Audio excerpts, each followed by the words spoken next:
Olá, sejam todos bem-vindos. Escola Bíblica Dominical Online. É um prazer tê-los aqui para a nossa lição de número 4. Eu sempre gosto de dizer no começo, se precisar, aperte pausa no vídeo, assista novamente. Este conteúdo está sendo produzido para lhe auxiliar no aprendizado da Palavra de Deus. Aqui embaixo tem também um link para você fazer a aula atividade e verificar o seu aprendizado. Não deixe de participar, tudo bem? Chegamos à aula de número 4. A realidade do arrebatamento é o título da nossa lição. E para falar sobre a realidade do arrebatamento, nós vamos utilizar o texto áureo, o texto indicado para o nosso estudo, 1 Tessalonicenses, é o texto que estudaremos. O que você precisa saber sobre esse texto? Esse texto, ele trata sobre algumas questões muito específicas que foram levantadas pela igreja de Tessalônica a Paulo. Essas questões foram apresentadas a Paulo naquele relatório que Timóteo apresentou para Paulo quando ele estava em Corinto. Foi este relatório que acabou promovendo a escrita dessa carta, né? E uma das questões que os irmãos estão perguntando tem a ver com o destino dos mortos em Cristo. E Paulo vai responder sobre isso no versículo 13 e até o versículo 18, que é o foco inicial de nossa lição. Então, esses irmãos que morreram em Cristo, qual o destino deles? É essa pergunta que Paulo pretende responder. Para facilitar o nosso estudo, eu quero dividir minha aula em 3 sessões. Primeiro, eu quero ler e explicar a vocês esta promessa da segunda vinda de Cristo. Segundo, na segunda sessão da aula, eu quero falar sobre os problemas interpretativos relacionados a isso, porque apesar da promessa ser muito clara, aqueles irmãos tiveram alguns problemas em relação à interpretação, então nós vamos dar uma olhada rápida na segunda carta e ver os problemas em torno dessa interpretação e depois encerrar minha aula fazendo 4 rápidas aplicações. Se precisar, assista essa aula de novo. O meu desejo é que este conteúdo lhe auxilie bastante para que não hajam dúvidas sobre uma promessa tão clara para nós e tão viva em nossa memória. Tudo bem? Vamos começar então falando sobre a promessa da segunda vinda? Bom, como eu acabei de dizer para vocês, esse versículo que nós vamos ler então vai tratar sobre essa pergunta que os irmãos estão fazendo. O que acontecerá com os mortos em Cristo?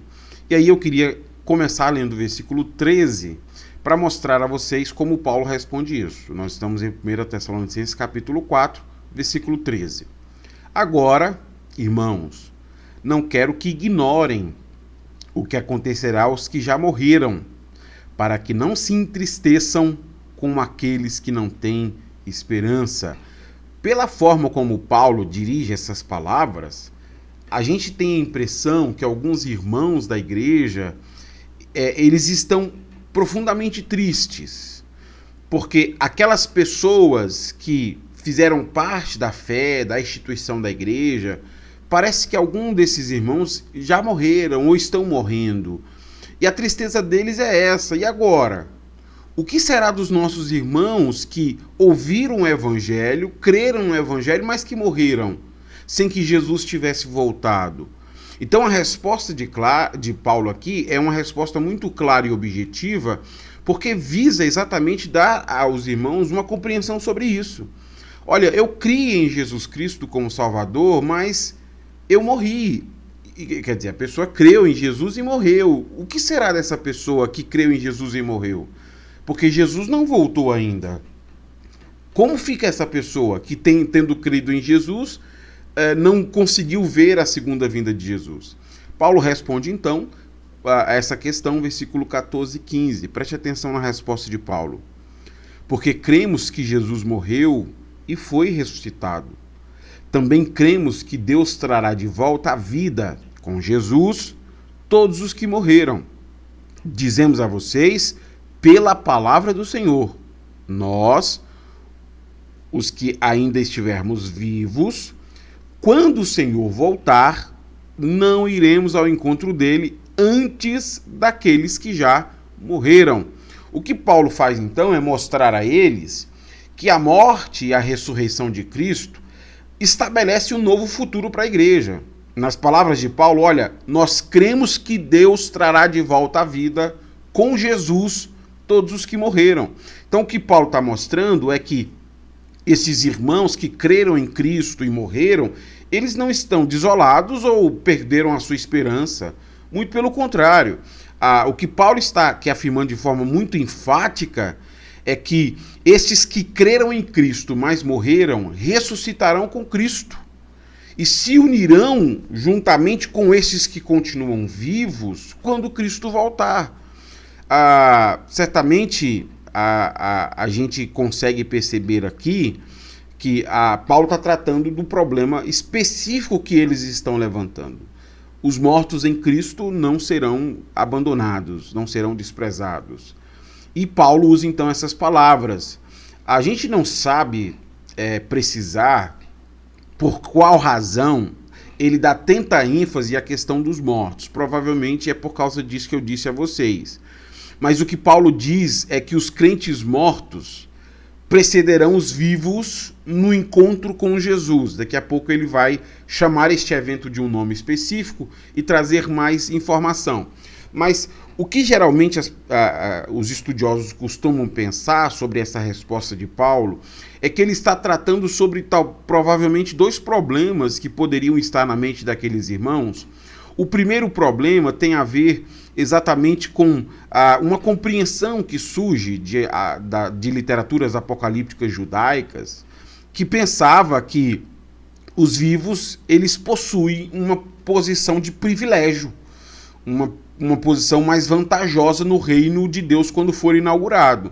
Então, provavelmente pode ser isso. Então, o que Paulo está tratando é deste problema da literatura apocalíptica judaica de época, que pensava que os vivos serão privilegiados na instauração do reino de Deus. Então, se for este o problema, Paulo está dizendo que isso não é verdade. Muito pelo contrário, os primeiros a subirem ao encontro de Jesus nos ares são os mortos, mas pode ser que seja uma outra questão, uma outra possibilidade, que provavelmente esses irmãos entenderam que só os vivos encontrariam com Jesus no arrebatamento ou na ressurreição. Então, a segunda possibilidade é que talvez eles pensassem, olha, só os que estão vivos vão encontrar com Jesus e os que morreram. O que aconteceu com eles? Ou o que acontecerá com eles? Paulo também está dizendo que essa ideia está errada, se for este o caso, né? Fato é que o que Paulo está dizendo aqui é muito claro. Os mortos em Cristo ressuscitarão primeiro e estes que estão vivos serão levados também ao encontro de Cristo.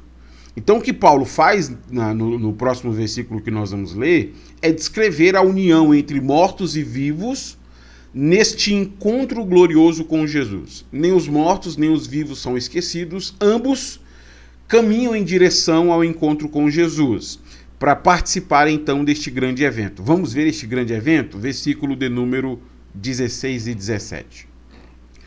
Pois o Senhor mesmo descerá do céu com um brado de comando, com a voz do arcanjo e com o toque da trombeta de Deus. Primeiro, os mortos em Cristo ressuscitarão. Depois, com eles, nós, o que ainda estivermos vivos, seremos arrebatados nas nuvens ao encontro do Senhor nos ares. Então, estaremos com o Senhor para sempre. Então, veja, longe de ser um evento secreto, o que Paulo está dizendo é que a vinda do Senhor ocorrerá em meio a muito barulho. O primeiro barulho que aparece é o brado de comando do Senhor. O brado de comando do Senhor que desce dos céus e ordena que os mortos em Cristo ressuscitem. Também nós temos um segundo barulho que é um brado da voz do arcanjo. E o terceiro barulho que é o toque da trombeta de Deus. Mas o ponto que Paulo deseja enfatizar não é que só os mortos em Cristo ressuscitarão, mas que este evento da ressurreição dos mortos em Cristo acontecerá primeiro. Os mortos em Cristo eles terão um lugar de destaque na vinda de Cristo. antes que todos os mortos sejam ressuscitados, aqueles que tiveram um relacionamento pessoal com Cristo, eles ressuscitarão e serão chamados para estarem ao seu lado na apresentação que o Senhor fará ao mundo. Então veja, os mortos em Cristo ressuscitam, estão subindo em direção a Cristo. Depois deles, aqueles que estão vivos serão juntamente arrebatados com ele nas nuvens. E agora reunidos, mortos em Cristo e vivos que aguardam a volta de Cristo, ambos caminham em direção a Cristo para se juntarem a Cristo na sua manifestação, naquilo que alguns chamam de parúzia, né? No seu retorno aqui e na sua apresentação gloriosa. Ambos se reunirão nas nuvens para encontrar o Senhor no ar. Este evento é chamado frequentemente de arrebatamento. Então, sobre a ótica desse texto, o que é o arrebatamento? O arrebatamento é a ressurreição dos mortos em Cristo, com o encontro dos vivos em Cristo, nos ares, nas nuvens, para daí caminharem em direção a Cristo para a apresentação de Cristo. Porque o sentido da parúzia, dentro da fórmula como essa expressão é utilizada no Antigo Testamento, fala muito sobre a apresentação de um reino ou de um soberano a um lugar específico. Então a parúzia tem esse sentido, né? Quando está vindo uma autoridade, uma comitiva iria recepcioná-lo para que ele viesse então se apresentar com essa comitiva, né? Com honras e tudo que ele merece. Essa é a ideia da expressão da parúzia aqui, né? Os mortos em Cristo ressuscitarão, os vivos em Cristo se unirão a eles, ambos irão ao encontro de Cristo e ao encontrar com Cristo nos ares, eles retornarão com Cristo para a apresentação gloriosa do seu reino e da sua majestade que passará a se cumprir aqui na terra. Bom, então sobre a ótica desse texto, é isso que é o arrebatamento. Sobre a ótica desse texto, o arrebatamento tem a ver com este encontro entre os humanos e Jesus Cristo. E isso se dará nas nuvens. Exatamente por causa disso que Paulo conclui, versículo 17, finalzinho, e versículo 18. Então, estaremos com o Senhor para sempre. Portanto, animem uns aos outros com essas palavras. Os tessalonicenses sofreram profundamente com a morte de alguns irmãos da comunidade de fé. Eles creram no Evangelho, confiaram na salvação de Jesus Cristo, mas morreram sem ver a segunda vinda de Cristo. Mas aí Paulo, então, escreve para causar a estes irmãos uma esperança que transcende a condição deles, que vai para além desta vida momentânea. Uma esperança de que mesmo que você esteja morto, a promessa não será anulada, ela se cumprirá. Os mortos não serão excluídos da promessa de que Cristo vai voltar. Essa é uma realidade que tem que trazer conforto aos irmãos. Então, se vocês estão tristes, não fiquem. O que Paulo usa no final é: animem-se uns aos outros com essas palavras. Essa esperança tem que ser usado para animá-los. Tudo bem? Então nós entendemos parte do contexto das palavras de Paulo e dessa promessa de uma segunda vinda gloriosa de Cristo, uma segunda vinda majestosa, onde nós teremos um arrebatamento e a apresentação de Cristo nos ares com os que morreram em Cristo e com os que estão vivos aguardando a sua vinda.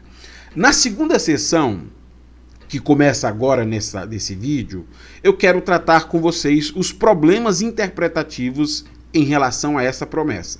Então, o que Paulo escreveu foi muito claro, mas quando a carta foi lida e com o passar dos dias, alguns elementos surgiram que causaram um certo problema em relação a essas interpretações. Vamos verificar isso? É claro que a gente sabe disso por causa da segunda carta, eu não estou inventando fatos históricos. Vamos observar 2 Tessalonicenses capítulo 2.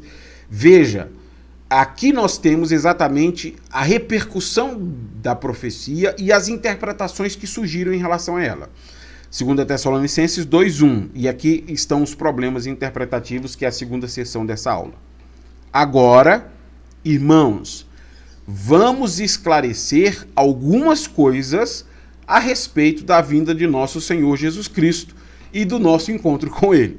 Então está muito claro para nós que a intenção de Paulo neste capítulo é esclarecer algumas coisas sobre a segunda vinda de Cristo. A gente já viu a promessa lá na primeira carta, capítulo 4, mas algumas coisas aconteceram que causaram certas divergências na maneira como aqueles irmãos interpretaram a segunda vinda de Cristo, como os irmãos compreenderam o cumprimento dessa promessa. E veja, ao invés dessa promessa causar esperança, estava causando uma certa divisão. Não só isso, Paulo ainda menciona o motivo porque essa promessa tem causado certas divisões. Eu queria então ler com você o versículo 2 e chamar a sua atenção a isso que aparece aí. Não se deixem abalar. Então veja, eles com as interpretações eles ficaram abalados e assustados. Aí Paulo continua, tão facilmente, por aqueles que dizem que o dia do Senhor já começou.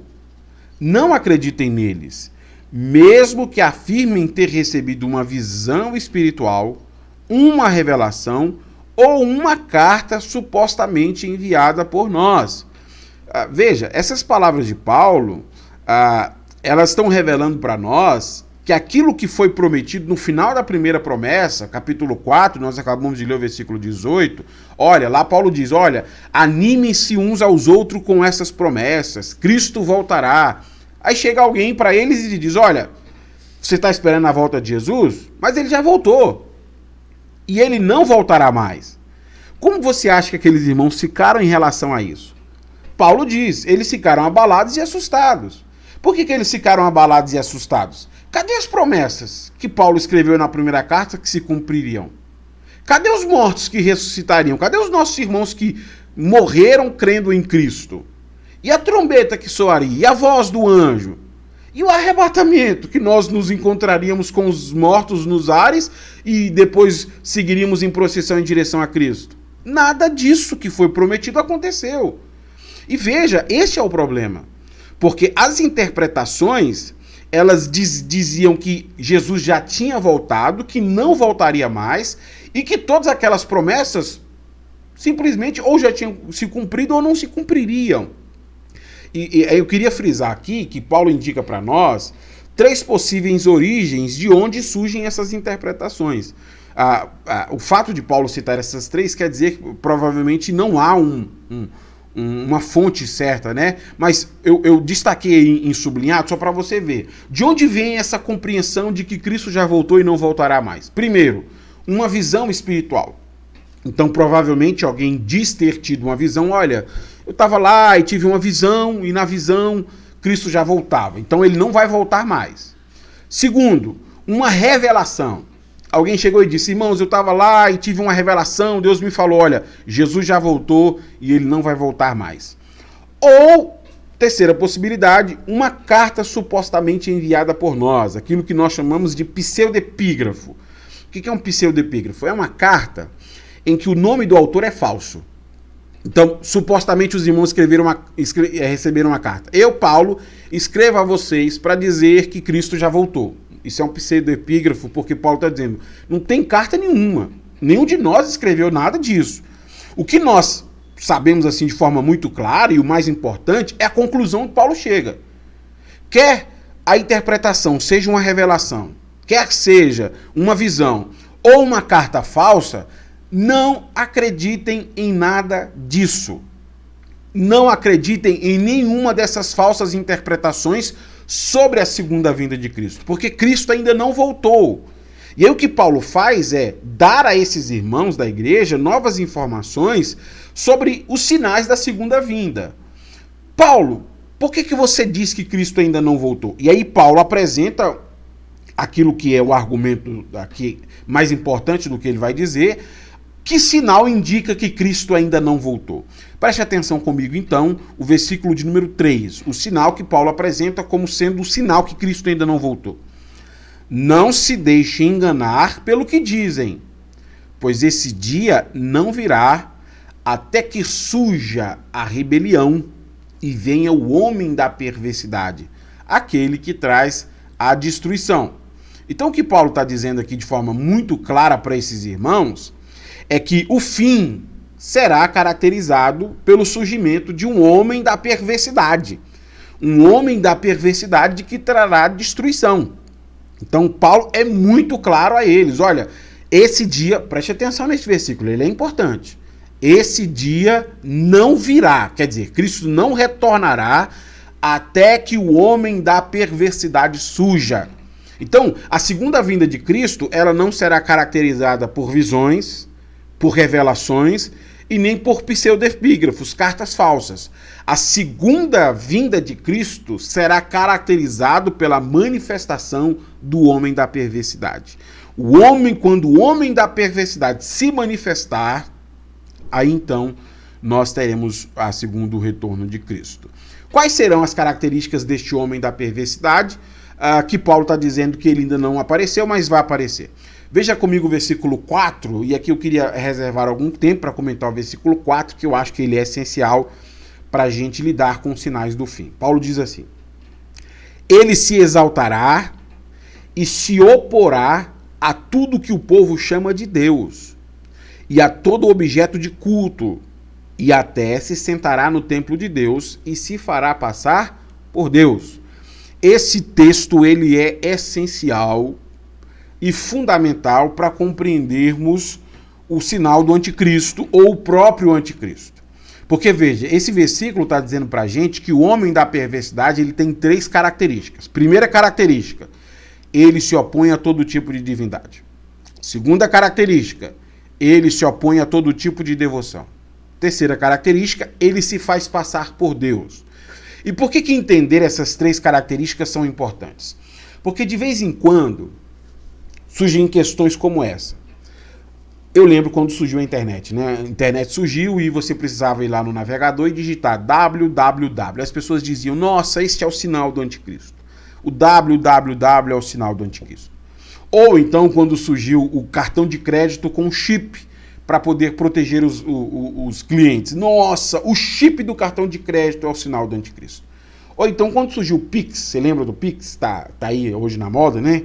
Nossa, o Pix é o sinal do anticristo. É uma linguagem perdida que significa 666, etc, etc, etc. Eu quero colocar isso para você de uma forma muito clara. Como a gente sabe qual é o sinal do anticristo ou o próprio anticristo? Por essas 3 características.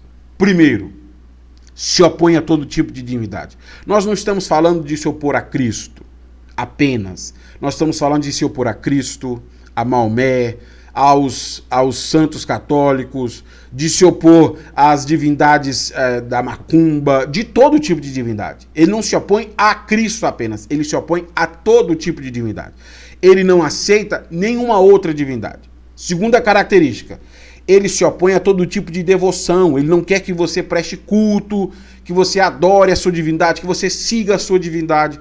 Terceira característica, ele se faz passar por único Deus. Ele se opõe a todos porque ele diz ser o único. E por que isso é essencial? Porque todas as vezes que surgir um sinal, sendo dito o sinal do anticristo, essas 3 perguntas nos ajudam a verificar se é o sinal do anticristo. Por exemplo, assim que começou a vacina da Covid, eu ouvi essa história. A vacina é o sinal do anticristo. Então vamos perguntar à vacina. Primeiro, vacina, você se opõe a todo tipo de divindade? Segundo, vacina, você se opõe a todo tipo de devoção? Terceiro, vacina, você se faz passar como único Deus? Você consegue perceber como não faz sentido nenhum? E não faz sentido nenhum um monte de sinais falsos que se criam para ser o falso Deus ou o falso Cristo. O falso Cristo terá essas 3 características. O que a gente pode fazer então para deter o anticristo? Porque eu percebo que essa é a intenção das pessoas, né? Quando alguém diz, eu não vou usar o Pix, eu não vou fazer isso, a pessoa pensa que pode barrar o anticristo e a sua manifestação. O que a gente pode fazer para parar o homem da perversidade que vai se manifestar? Veja o que Paulo diz no versículo 5, 6 e 7. Não se lembram de que eu lhes falei disso tudo quando estive aí? E vocês sabem o que está detendo, pois ele só pode ser revelado quando sua hora chegar. Pois essa perversidade já opera secretamente e permanecerá em segredo até que se afaste aquele que a detém. Isso para muita gente pode ser assustador, mas não há nada que você possa fazer para impedir a manifestação do homem da perversidade. Vai chegar o dia que ele vai se manifestar.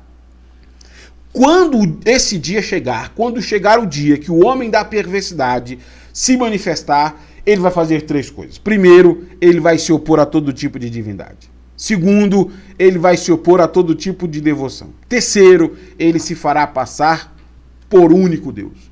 Então, são sinais muito claros para nós. O homem da perversidade vai se manifestar e não há nada que a gente possa fazer. Eu vou fugir, vou embora para o interior. Vai chegar o dia. Não é você indo embora ou não indo embora. Não é você usando o Pix ou não usando o Pix. Chegará o dia que o homem da perversidade se manifestará e ele fará isso tudo. Meu Deus, professor, e agora? O que será de nós? Por isso que Paulo conclui com aquilo que eu acho que é o ponto central deste argumento. Versículo 8. Então, o homem da perversidade será revelado, mas o Senhor Jesus o matará com o sopro de sua boca e o destruirá com o esplendor da sua vinda. Este é o maior sinal que Cristo ainda não voltou. O homem da perversidade não se manifestou. É isso que Paulo está dizendo. Porque no dia que o homem da perversidade se manifestar, ele terá características distintas, mas neste momento, Jesus aparecerá para matá-lo com o sopro da sua voz e com o esplendor da sua vinda. Então veja que o texto está dizendo para nós que Paulo está falando aos irmãos, olha, as visões, as revelações e os textos que foram escritos que Jesus já voltou, não acreditem em nenhum deles. Por quê? Porque a vinda de Jesus será caracterizada pela manifestação do homem da perversidade. Ele vai ter que se manifestar e quando ele se manifestar, com o esplendor da vinda de Jesus e com o sopro da sua boca, este homem da perversidade será destruído. Por isso que aqueles irmãos não devem ficar preocupados. A segunda vinda de Jesus se dará num contexto onde este homem da perversidade conseguirá convencer pessoas sobre a sua condição diferenciada. Ele se faz passar por Deus. Mas ele não é Deus, porque neste momento em que isso acontecer, ele será destruído com o esplendor da segunda vinda de Cristo. Bom, tendo compreendido a profecia e os problemas interpretativos, eu concluo a minha aula com 4 rápidas aplicações. Que aplicações a gente pode fazer desse texto para nós sobre a segunda vinda de Cristo? Primeiro, devemos consolar uns aos outros com a promessa da segunda vinda. De fato, nós perdemos muitos cristãos queridos, gente amada, gente que começou na fé talvez com a gente, pessoas que fizeram parte de nossa vida, que marcaram nossa trajetória, gente querida, que confessava Jesus como Senhor. E nós ficamos tristes quando pessoas assim morrem. Mas nós devemos consolar-nos uns aos outros com esta promessa. Haverá um dia do arrebatamento. Eles que morreram e nós que continuamos vivos, nos encontraremos nas nuvens para irmos ao encontro de Jesus. E de lá ele voltará no esplendor da sua glória para destruir a manifestação do homem da perversidade. Eu queria ler um comentário do Green sobre isso. Eu não sei se a letra ficou pequena. Se você não conseguir ler, ouça a minha voz e acompanhe, porque eu acho que ele recaptura o que o arrebatamento significa para nós. Ele diz o seguinte. Eu vou ler então e você escuta, por gentileza. Este ensino foi apresentado para confortar os aflitos, conectando a confissão do credo, Jesus morreu e ressuscitou, com a realidade da ressurreição dos mortos em Cristo. Isso não é coisa de profecia especulativa ou best-seller sobre o fim dos tempos. O texto está localizado na casa funerária, no serviço memorial e no túmulo. É colocado nas mãos de cada crente para confortar os outros em seu momento de maior tristeza. As imagens dedicadamente bizarras de aviões caindo do céu e carros caindo fora de controle quando o arrebatamento acontecer diminuem a esperança que esta passagem foi projetada para ensinar. A imagem apresentada aqui é da vinda real de Jesus Cristo. A igreja, como delegação oficial, sai ao seu encontro, tendo os mortos a encabeçar a procissão com os mais homenageados. Uma vinda é prevista, que unirá o rei vindouro com seus súditos. Que esperança gloriosa. O que o Green escreveu neste comentário é que o arrebatamento não significa avião voando, carro sendo destruído. Arrebatamento para nós significa a união do povo em Cristo, nas nuvens, para ir até ele, recebê-lo nos ares, para a sua manifestação, para a destruição do homem da perversidade. Ele destruirá o homem da perversidade com o esplendor da sua glória. Arrebatamento para nós é isso. É nós nos encontrarmos com os nossos irmãos em Cristo que morreram. Aqueles irmãos em Cristo que morreram numa promessa gloriosa. E esta promessa faz parte de nossa tradição. E nós nos confortamos com essa promessa. Segunda aplicação. A segunda vinda de Cristo será precedida pela manifestação do anticristo e do falso profeta. Existe, é claro, diversas teorias, e eu passei isso para você na aula 00, que não concorda com o que está sendo dito nesse texto de Tessalonicenses. Não é com o que eu estou dizendo, é com o texto. Há quem pense que quando o anticristo vier, a igreja não estará mais aqui na terra.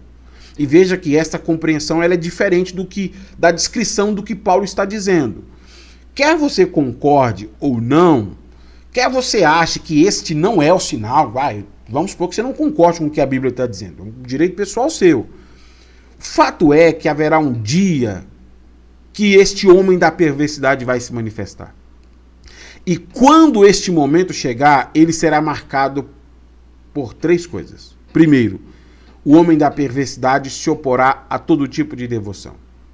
Segundo, o homem da perversidade se oporá a todo tipo de devoção. Divindade, devoção. Terceiro, o homem da perversidade se fará passar por Deus. E nós não ficamos assustados em relação a isso. Porque o que destruirá o homem da perversidade é a vinda gloriosa de Cristo. É a vinda gloriosa de Cristo que destruirá o homem da perversidade.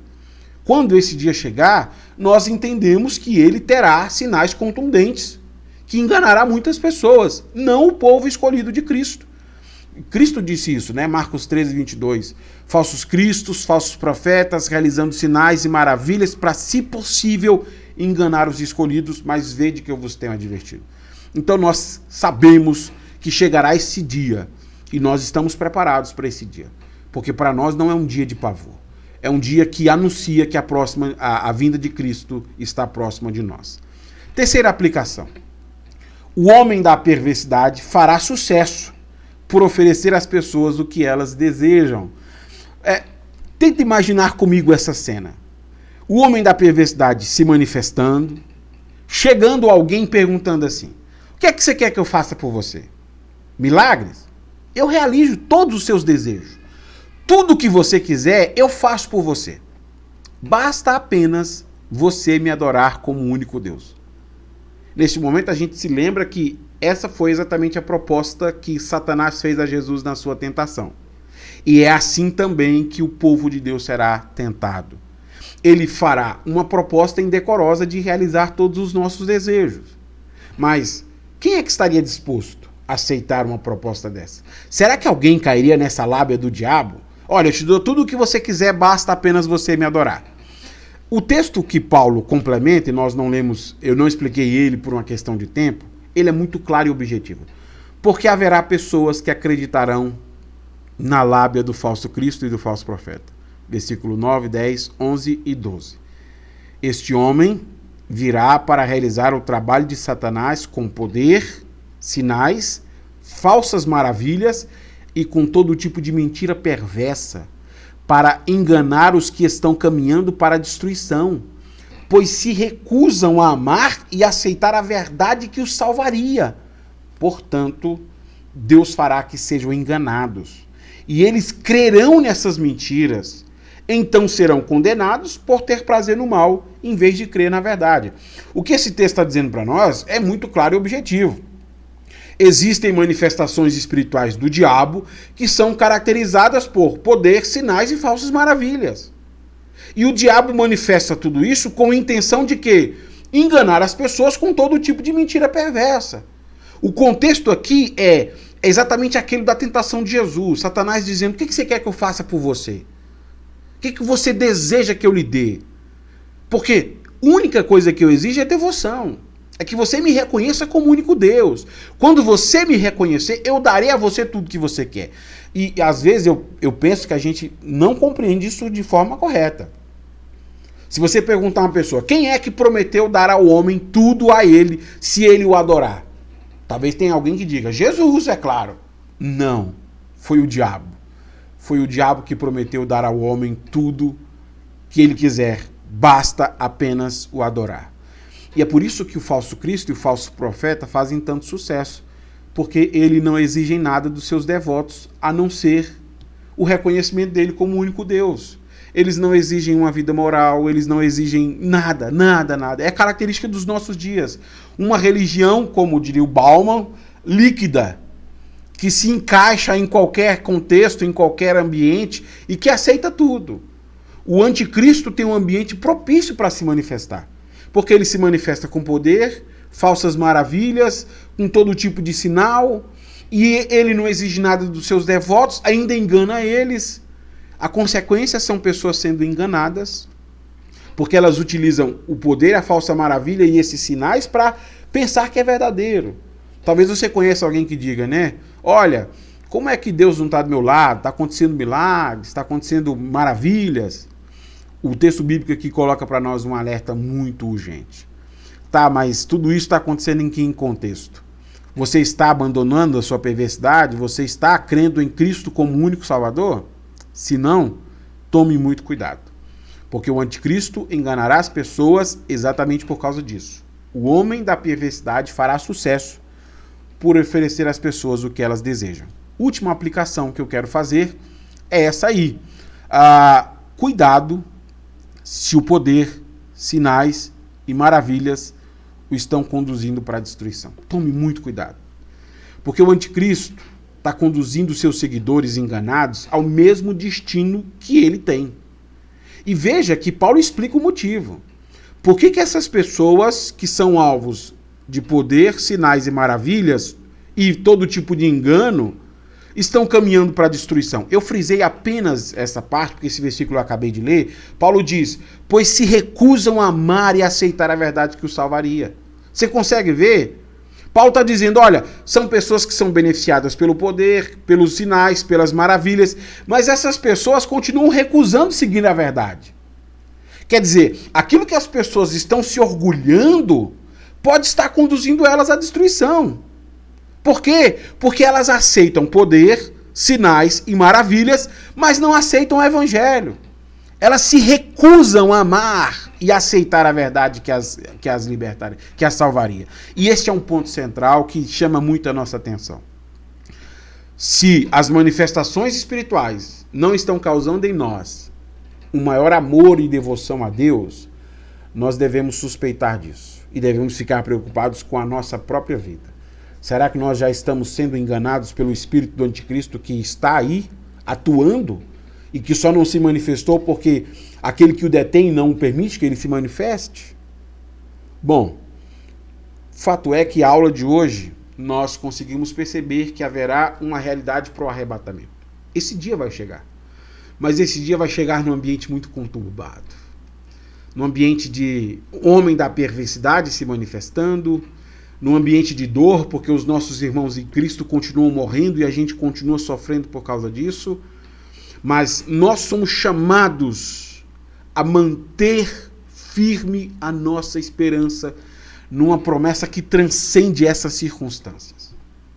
Não é a dor da perca de pessoas queridas, não é a perseguição que a igreja sofre, não é a manifestação do homem da perversidade com os seus sinais e com a sua mentira que tira o nosso foco de uma promessa gloriosa.